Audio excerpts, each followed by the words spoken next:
If you're curious about breathwork, rebirthing, or spiritual awakenings, then today's conversation is for you. I'm joined by Kerry Veitch. Kerry is the festival director of the UK's first Breathwork Festival, which I attended in the summer. She's also been connected with Rebirthing for over 2 decades, and her journey is to spread the incredible and transformational work that can be done simply by using the breath. Kerry, welcome. Thank you. Yeah, that's nice to hear that intro. Thank you for inviting me to be in this space with you. I'm so glad that we were able to have this conversation. One thing that I experienced when I went to the Breathwork Festival this summer was everybody I met, I was so excited to find out how they had discovered breathwork. There's this sort of inner knowing that because it's so transformational when you have that experience, you kind of want to know, well, when was your first time and how did you come across it? And there's like this instant bonding that takes place. So I would love to start there with you. What was your first experience of breathwork? Okay. Yeah. Oh, so that would take me back to 1993, when I was 19. My parents kind of sent me off. I was a bit off the rails a little bit as a teenager, well, quite a lot. And they sent me off to the States, to Florida, because my aunt, my dad's sister, is a breathwork practitioner, and she's been one for 40 years. So at that time, she took me to different kind of, she took me to bioenergetic therapists. She took me to different places to kind of begin to explore these different modalities, which really I heard nothing about. And one of them was her regular rebirthing group that she goes to. And so that was my first experience. And I recently, when I was writing my bio for one of my trainings, I came across in the loft. I went up to the loft to look for photos and anything to put in my bio. And I came across the notes that I wrote from that first breathe. So it was beautiful because I'd forgotten I'd written them. And it was for my bio for one of my breathwork facilitator trainings. So it was so perfect that I'd found them. And I wrote in there that they played this really hippie music and you have to connect your breath. And, just hearing it described from a 19-year-old's perspective was so interesting to kind of relive it from there. But I had an out-of-body experience. I became a young child floating above the room in a white gown. And what I realized from the insight from that session was how disconnected I was from my body. And so it taught me, some of the things I wrote in there, I understood from that session that, in fact, it wasn't until later that I realized it was telling me how disconnected I was from my physical body. But the other insights I had were just how incredible we are as humans, how expansive we can be, what is possible. I wrote that our thoughts are really creative, and we get to write our own stories in life about our own perceptions of who we are. So all of that kind of learning at such a crucial age before you hit late teens into early 20s is challenging for a lot of us. So to go through the next part of my life with those insights was an incredible gift. Wow. Yeah, I cannot even imagine what difference it would have made to my life if I'd had insights like that at 19. I really resonate with listening to your story and hearing how the experience after breathwork gave you a new perspective on how you'd currently been in relation with yourself. I had a very similar experience the first time I breathed. Okay. I want to dive a little bit more into the technique and stuff. On your website, it mentions that by creating a cycle with the breath, we allow unresolved emotions and experience to complete their own cycle. And I thought this would be a great area to start discussing. So I'd love for you to talk about the breathing technique. What is that cycle? And, how do you use it with your clients, and what is that healing that it then brings about? Sure. Yeah. So I like to picture it as a cycle. So each breath we take has an inhale and an exhale. So it has its own cycle. But within that, there is also the cycles that we have in life. There is the cycles that the planets take, that nature takes. Everything is a cycle within our world.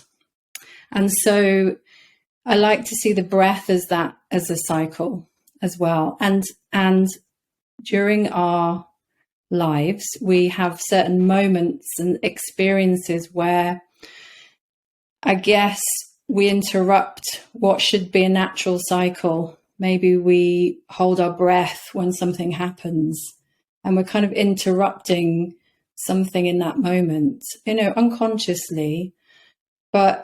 And the bigger experiences that we have, the more maybe we want to hold on to or not want to feel something, and we're interrupting these cycles. Naturally, the body wants to constantly complete, as nature completes its cycles.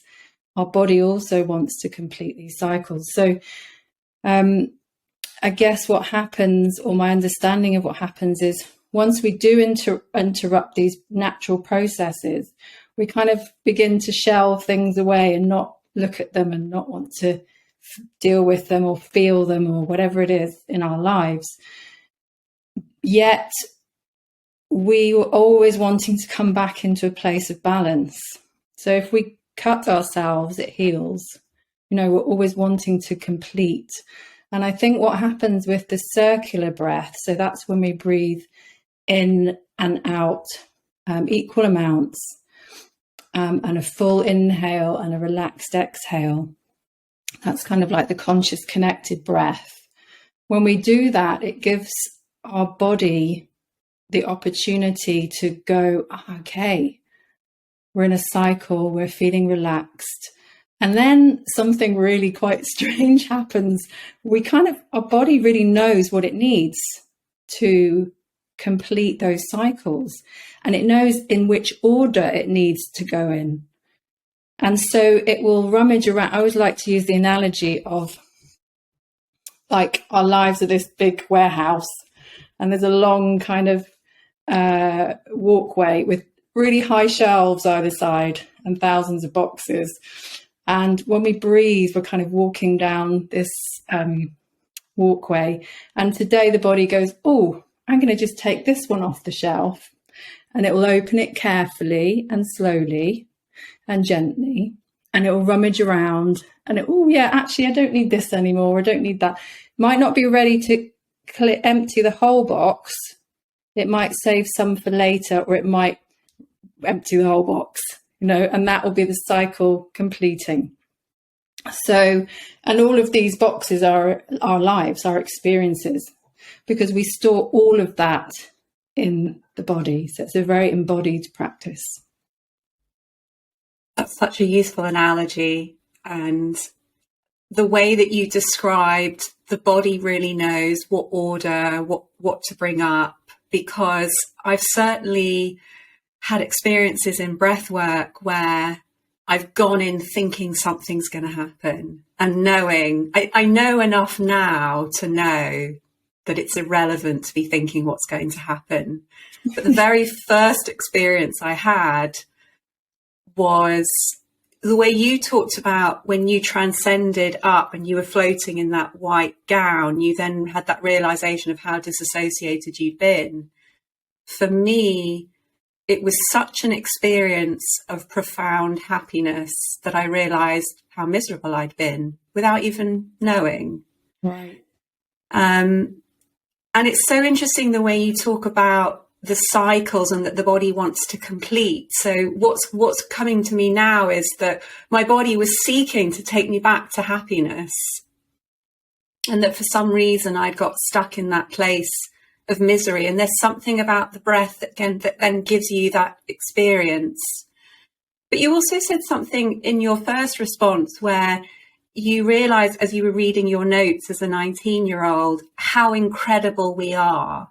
Yeah. And I'm curious as to what you think about this, Kerry. Like, what happens to us that we forget how unbelievable we are and how incredible we can feel?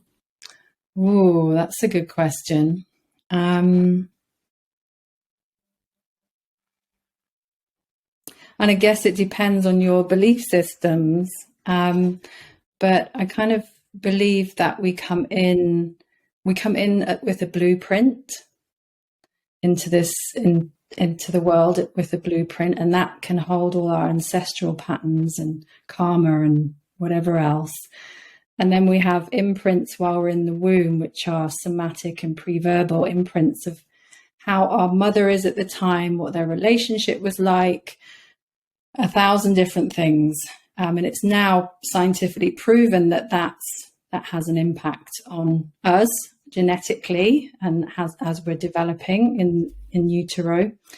And so from day one, from before day one, we are already forming our opinion of life and how we are within the world.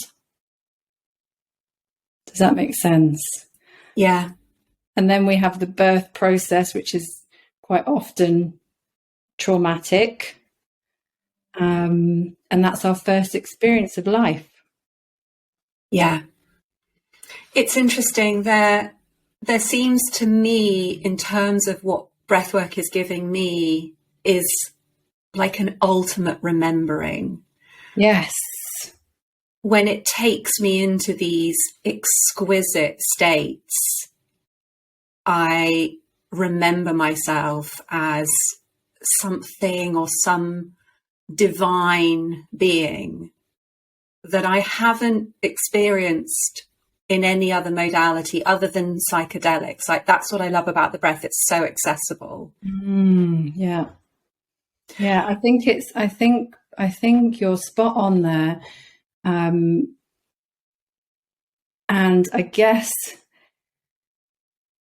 yeah, from my experiences also, and from working with clients, what it gives you is that we actually have every answer. We have everything we need inside of us already, everything. And it's just tapping into that wisdom, into that source of infinite knowledge and wisdom that we've all got. And when we tap into that and it comes from us, I mean, you can go to 1,000 lectures and listen to 100 podcasts, but actually when you experience something, embodied experience, then you know. There's a knowing, isn't there? And because our body can't speak to us, when we breathe consciously, it speaks to us in all different ways. You know, like the thing that your experience of the happiness, it's like trying to bring your attention to something that you need to understand, but it does it in a way that you could never imagine because it's the body speaking. Yeah. I want to talk about this idea of a divine energy being at work, and that's something that I can see in your content that I really resonate with. This idea that there's a divine energy at work when we're using the breath, and that this energy only works for our highest good. Because, and I've had this experience, and I know that my clients have it when we first come inward and we first explore feeling that energy, there's a sense of, actually, I just feel shit. I don't feel this divine energy, or I feel like the universe is against me. Yeah. So I'd love to hear your thoughts about this divine energy at work and how it does have that highest good for us always in its intention. Yeah. Well, and I guess, I mean, we're beings of energy, we're energetic beings. We have an energetic body. And so, and the breath holds that prana, that life force energy. It's the same energy carried in our breath that brought us into this world. So it's the same creative life force energy that we breathe daily that actually brought us here. And so when we open ourselves to tapping into that, I think something, I guess the key as well to say is there's a lot of resistance from our minds and from our upbringings, and that kind of can not get in the way of this process, but can definitely, want to keep us safe. And so there's a real letting go that needs to happen. There's an absolute surrender that needs to happen for this energy to flow properly, And so I feel that all the time in my work. I feel that it's like a presence of love. Yeah, I feel that too. I've been having this experience recently with my breathwork practice. After about half an hour, when I come to feel the inhale, there's a moment when I know that I'm feeling more than just physical sensation, and love is the best way to describe it. I feel something coming into me and infusing me. And it is such a strong sense of there being unconditional love just floating in the air. And like you said earlier, it's different when you get that knowing from the body. Like if someone said to me, hey, there's unconditional love floating in the air, I'd be like, yeah, nice concept, but whatever. Yeah. But when I have that moment, when just by taking an inhale, I'm just like, this feels so profound, then I'm like, okay, I'm understanding something really deep. I'm curious about what you said about the resistance, because I had that. I had massive resistance to breath. My resistance showed up with zoning out and feeling, oh, I can't be bothered. This is too much hard work. So I would just lie there and wait for the session to be over. Okay, this isn't working. I want my money back. Not actually that, it wasn't that particular flavour, but because I'd never specifically signed up to a breathwork workshop, I go to lots of retreats and there may just be some kind of breathwork offering in the retreat. Okay. And so I'd just be there going, I don't know what this breathwork is. I can't be bothered. I'm finding it difficult to stay focused with the instruction. I'm just going to think about the next piece of content that I'm going to put out because I'm feeling really inspired. And that would be it. And then I'd come back at the end of the session. But what really struck me is the first session that I saw through, because I finally recognized this is resistance. Right. Like I shared, I had that profound experience of happiness. And you said our minds can resist because our minds want to keep us safe. And I have some sense that for my mind, it felt safe to keep me from understanding how miserable I was, because otherwise I'd perhaps want to make change. But it seems so strange. We can't figure it out. I couldn't have figured all of that out, but only in recognizing that there was resistance and that on the other side of that resistance was profound happiness is an understanding that there's some wiring in my brain that sees pleasure and happiness and profound bliss as unsafe. I don't know what your thoughts are on that, Kerry. Yeah. Well, a couple of things is about the intention. So what's your intention for being at the session? What's your intention for exploring breath work? And I think that we've worked really hard in our lives to kind of create all these personas, the work personas, the mum persona, the business, whatever it is. We've worked really damn hard to create this, who we are. And when we start questioning that or introducing something that might make us feel out of control, or then we feel unsafe.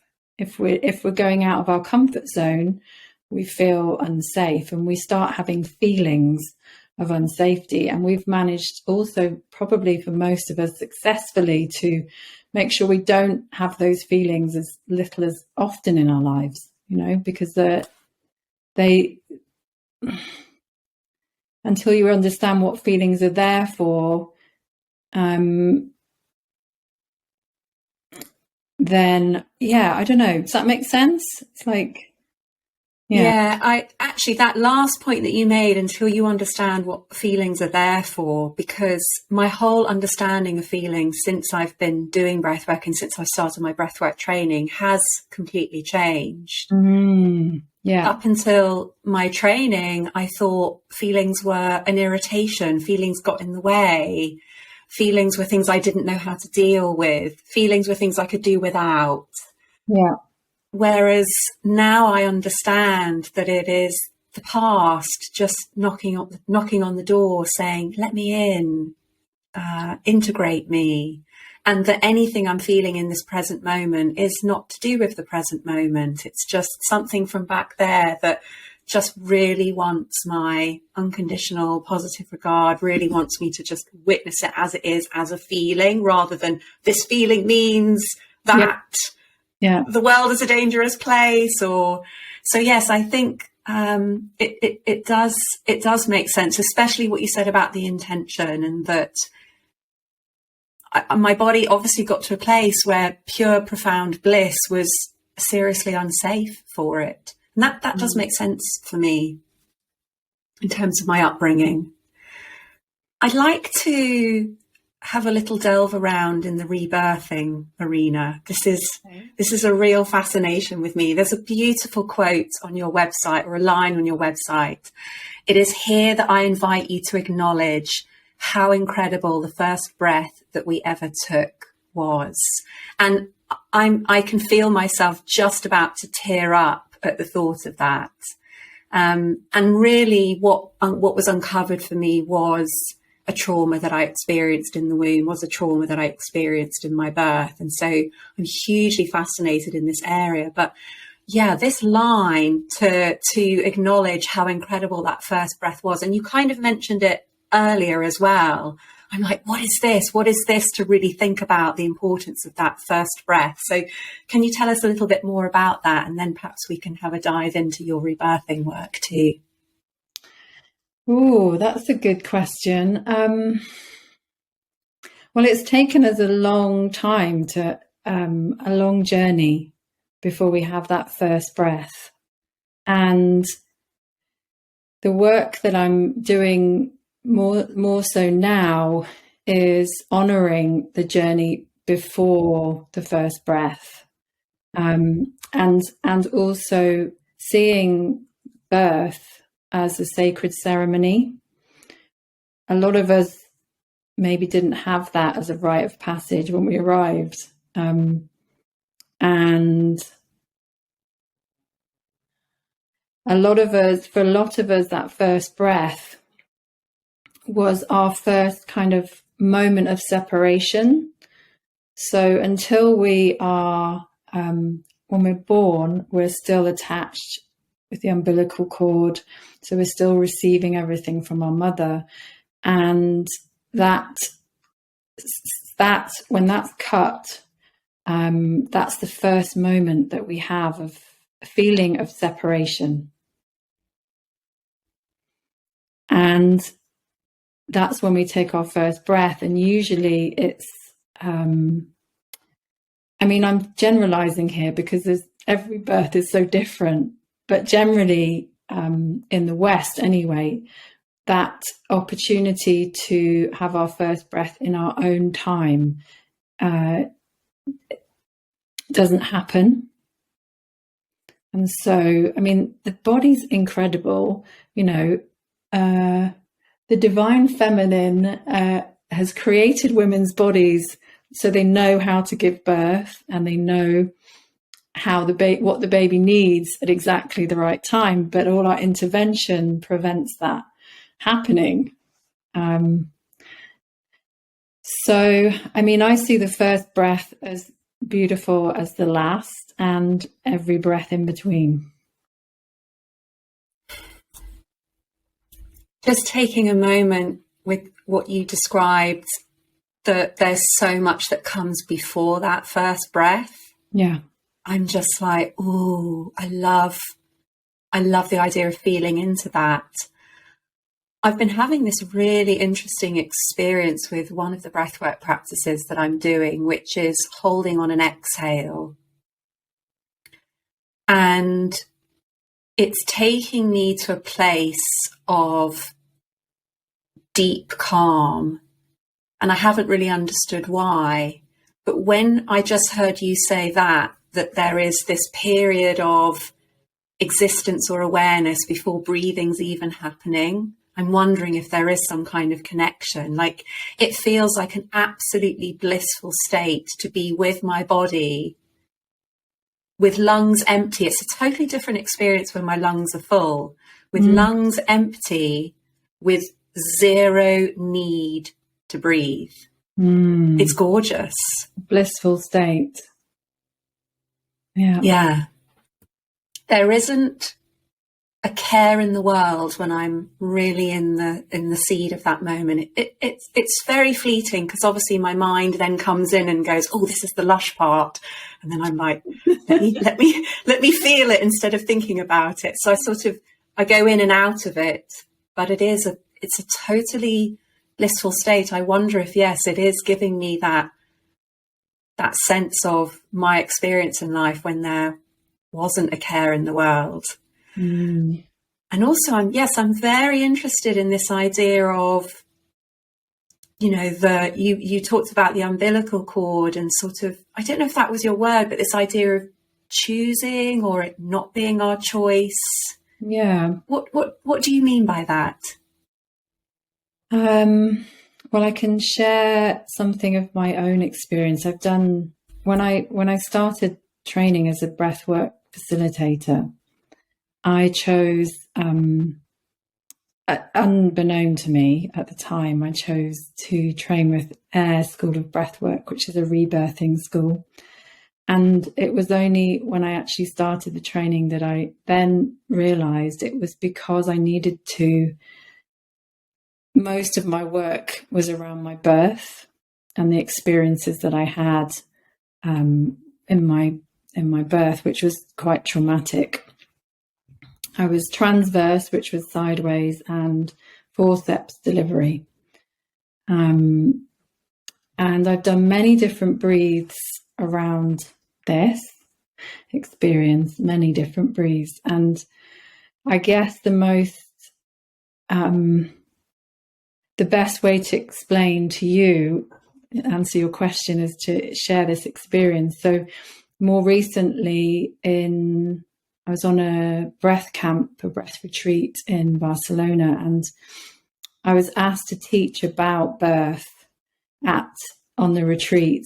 And I was looking up the Boyer books and just kind of reading myself and getting into the space. And the night before I was due to hold the class, I went to someone's breathwork session, and I just knew something was going to happen. I just knew it. And I lay down on the floor and I thought, I'm not even going to connect my breath right now. I'm just going to lie here, because I knew something would happen. And almost instantly, it was quite a shamanic practice, breathwork session. Almost instantly, I went into the womb and I had an experience of my first breath, and it was really filled with fear.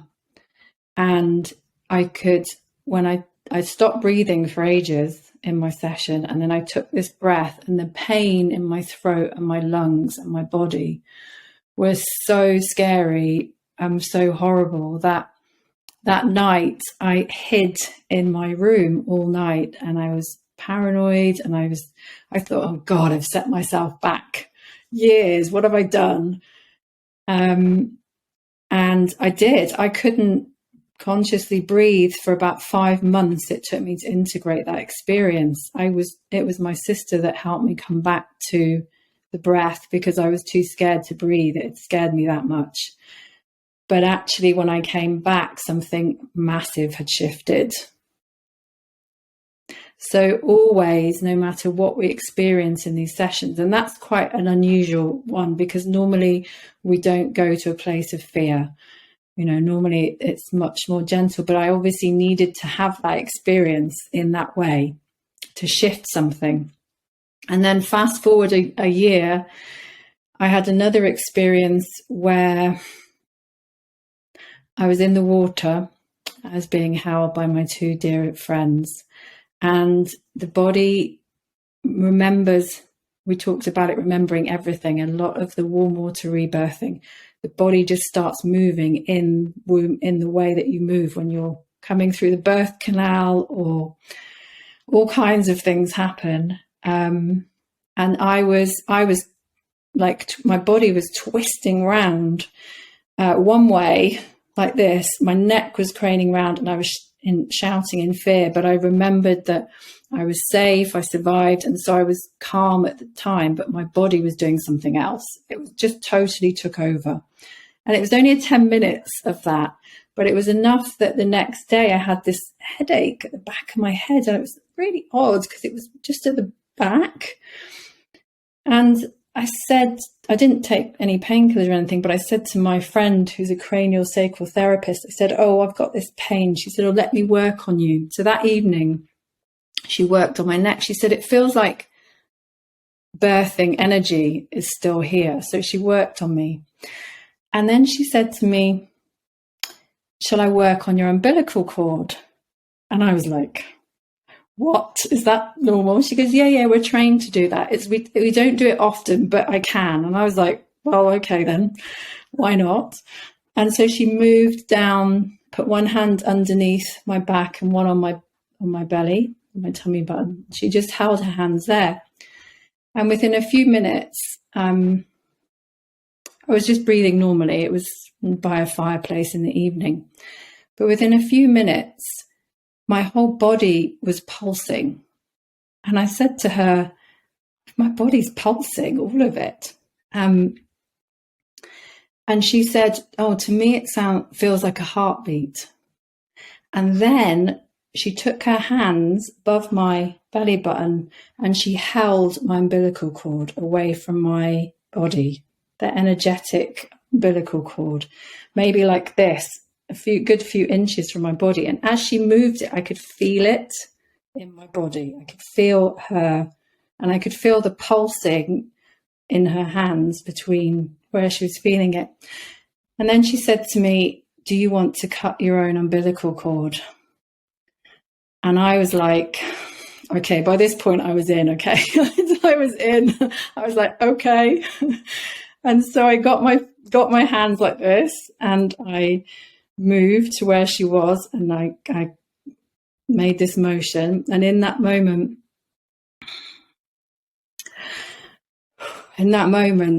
the umbilical cord disappeared into my belly. I could feel the circle under my belly button where she was holding it, where it's attached. It disappeared, and I stopped breathing.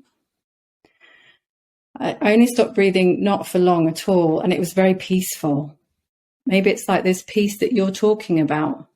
It was just floating in utter peacefulness, like with no thoughts, with nothing. And then I took my first breath when I wanted to. And I could feel it in my chest. It wasn't a pain. I could feel it, but it wasn't anything like the other experience, because it was my choice. And the weird thing is, I'm going to share this. I know I've kind of gone on with this, but I think it's a really good way of explaining everything that we're talking about. 3 weeks prior to this experience, I was holding a Breathe the World, which is a kind of free Sunday session that Alchemy of Breath hold every Sunday. They've done it for 4 years. And there was a couple of hundred people online. And I said, I was talking about birth, and I said, wouldn't it be amazing if we could all choose when we got to cut our umbilical cord, or letting it detach naturally, which it does? Wouldn't it be amazing?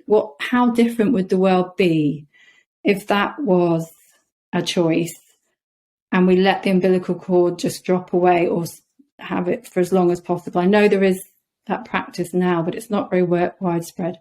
And how amazing would it be on top of that if we had a cranial sacral person next to us who could then help align us? Because the birth, no matter how you look at it, it's gonna, you're gonna need some support.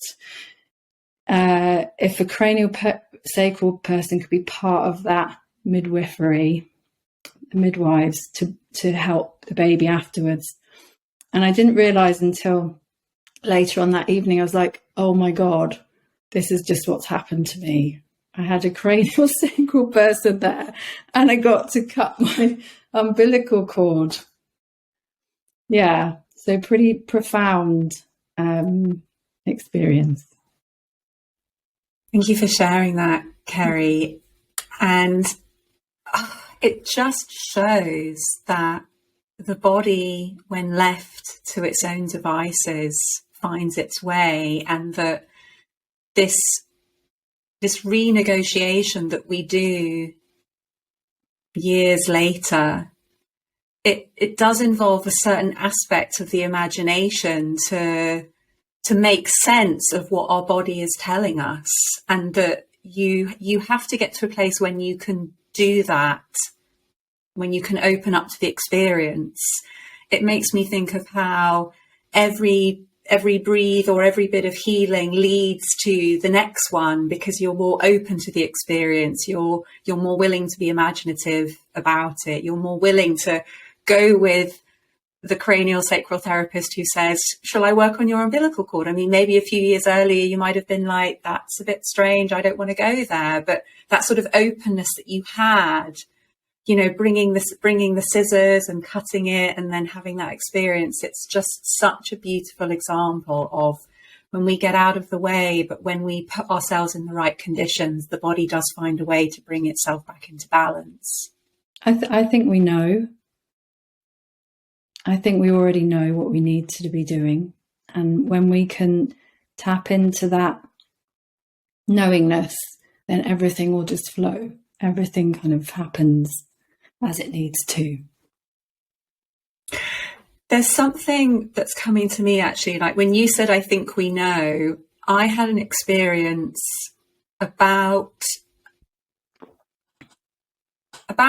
6 weeks to 2 months ago now. I was much more deeply into the integration work that I was doing after discovering that I had this trauma in my mother's womb, and I was feeling incredibly vulnerable, very scared, and I went to an ecstatic dance, which is a beautiful healing modality for me. And as I was driving to the dance, I was feeling so fragile, and knowing I wasn't going to show up and put a veneer and be like, you're a wicked dancer. I was just going to show up and be who I was and allow the experience to unfold. And all I knew at that point was listen to the body. Whenever I found myself in my head, my practice has got me to a place where I can silence my mind by coming back into sensation. So I was in the dance and I was dancing. I had my eyes closed and I was just feeling my body. I kept in my mind, I kept thinking, what are you doing? What's going on? Why are you dancing with your eyes closed? Why are you hardly moving? And each time I was like, listen to the body, listen to the body. And there was a moment when my body wanted to leave the room and my head was like, oh, you're avoiding. And I thought, no, if it was the other way round, then maybe. So I left the room, and moments, just almost as the door was closing, I heard the facilitator say, grab a partner. And that was the first glimpse I had of when we listen to the body, it's actually able to tell the future. Like, just in the way that we sense something, I thought, there's no time when we're in that state of presence. And my body knew that I didn't want to grab a partner, and it took me to safety. So I thought, right, I'm all in now. Like, I'm really in with this body listening. And I came back into the room and I was tuning in more. And about halfway through the dance, I realized that in this small space with my eyes closed with really gentle movements, I'd put myself back in the womb. And I felt so elated to be back in the womb, and so elated that it had happened without me realizing, and that that's what this was all about. And then I just opened my eyes a little bit because something felt lovely outside of the womb. And I was curious. I was like, where's this gorgeous feeling coming from? And there was a couple dancing on the floor in front of me, and they were just having fun, and they were so connected, and there was so much love between them. And I realized, oh my gosh, I'm getting a new experience in the womb where I have the feeling of the couple outside being connected and in love and feeling the joy and the play and the safety.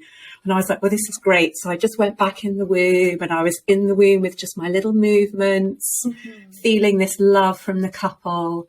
But I still had this thought in my mind, which is, you were poisoned in the womb. It wrecked your nervous system. Like, that's crazy. That was hell. And I just kept coming back into the body. And then half an hour before the dance ended, again, my body showed me it wanted child's pose. And again, my head was like, oh, come on, mate, it's half an hour to go. You're bailing out early. And I thought, I'm going into child's pose. So I just dropped down onto the floor into child's pose. And again, must have been about several seconds later, the lyrics started up on the song that was playing. And the lyrics were, I'm alive, I'm alive. And tears just erupted. And I thought, child's pose is the only position for me to be in, to hear these lyrics, to be able to have that release and the cry. And it was a total reprogramming to suddenly realize it wasn't a traumatizing experience that I'll never get over. Holy shit, despite everything that happened, I'm in the womb and I'm alive. And it was, again, I couldn't have thought any of that experience out with my mind, but my body had got me to that dance and taken me through that whole experience. So again, just comes back to what you said, you have all the answers that you need. The breath just connects you to that place where you can find those answers, I suppose. And it sounds very much so like your mind was on board as well. So when we're in flow, we need the mind, we need the spirit, we need the body, we need all of it to be working together. Yes, I never really thought about it like that. But yes, the mind does need to be on board, doesn't it? Thank you for adding that. Yeah, because I think there's so much on, the egoic mind, and this mind holds us back, and it creates, it's doing a really good job. And it's also, during a breath session, it plays a really important part when it helps us make sense of what's happening. It comes up with the aha moments. So it's on board. We're actually teaching our mind to be on board so that we are more listening to our intuition, right? So what you were doing, it sounds as if you were just in flow with intuition, and all of you was on board, That's great to say we're teaching our mind. It's almost like we're flipping the direction, rather than the mind telling us what is and suppressing the intuition. It's like when we allow that intuition to rise up, then the mind is put in its rightful place, which is as the interpreter of the intuition. Yeah, exactly. Yeah. Yeah. It's taken me a long time to kind of understand that, but it's And when you say it, it feels really good. It's like, oh, it's not this thing that we need to try and avoid or set aside or ignore, or think is wrong in any way, because it's a beautiful part of us, part of our creation. And so when I say that, I can feel that. It's like, oh, okay, yeah, I've got a part. My mind's like, I've got a part in this as well. So it feels quite complete thinking of it in that way. Yeah. Kerry, this has been really delicious. Yeah, I enjoyed it. I could have just kept on chatting forever. Before we wrap up, I just want to give space in case there's anything that's alive in you right now that I haven't asked, or that something's just dropped in that you think, oh, this is calling to be shared. No, I feel quite complete, actually. Yeah, I'm feeling complete. Beautiful. Yeah. Where's the best place for people to connect? I think that you do a weekly breathe that's open? You do, yeah. Thursday evenings. Thursdays. For nearly 2 years. But my website or Instagram are my most active places, I guess, for people to find out what I'm up to. Great. We'll put your social links down below. Thank you. And yeah, so people will be able to sign up to your breathe if they want to, or dive deeper into your services. I know that you have a rebirthing retreat coming next year. Yeah, I'm planning on doing quite a few, actually. Maybe, I'm looking at venues in Bristol and for shorter kind of weekend courses, and then retreat centres for longer, deeper dives with water. And and also just to anyone, if you are interested in wanting to connect more with your breath, then the Breathe Festival is a really great space to do that in, because we invite so many different styles of practitioners that you can kind of just dip into different things, talks and experiential workshops. And so after the end of the 3 days, you'll get a good idea of all the different styles, or a lot of the different breath techniques that are out there. It was a life-changing experience for me, Kerry, coming to that festival.